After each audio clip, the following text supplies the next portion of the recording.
You know, not all the songs I write are story songs, but a lot of them are, and most of them have some thread of truth in them. This one here is actually 100% true, to the best of my ability to write. When I was just a kid, we had a kind of a tragedy in my little town, and I mean, it was the lead story by Walter Cronkite that night on the national news. So for a little, 4,000 people town in Tennessee, that was a pretty big deal, and I knew that I wanted to write about it, and I love the old Appalachian type of songs, that used to be how we pass history down, was through the old songs from Europe and that sort of thing, and songs like the West Virginia mining disaster and the wreck of the old 97 and those kinds of songs. So I wanted to write one similar to that kind of sounded old, but to tell the relatively, as far as history goes, relatively new story. So that's where this song came from. I talked to some of the survivors of the event, and to the best of my ability to write it, this is exactly what happened,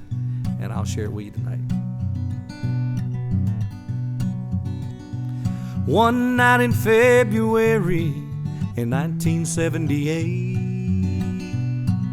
a Louisville and Nashville train a hauling freight changed the town forever down in rural Tennessee, when 24 cars jumped the tracks in downtown Waverly. Emergency officials converged upon the scene. 2 tankers filled with propane were among all the debris.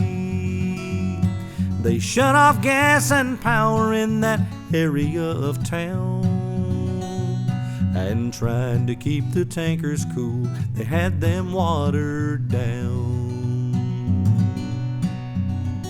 24th of February, not long after midday, a cleanup crew arrived to get the tankers moved away. The temperature was climbing and the sun rose like a bird, and before the work began, the unthinkable occurred.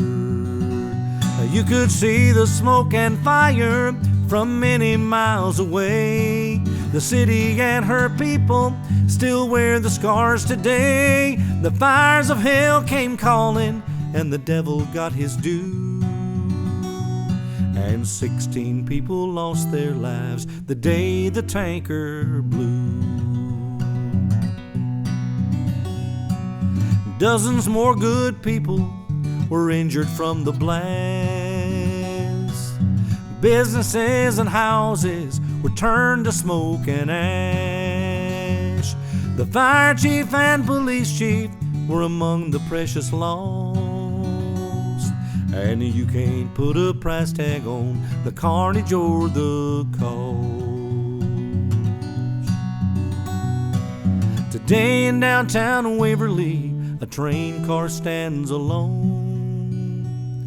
The names of all the fallen are written on a stone, forever a reminder of that February day when a town was changed forever by the passing of a train.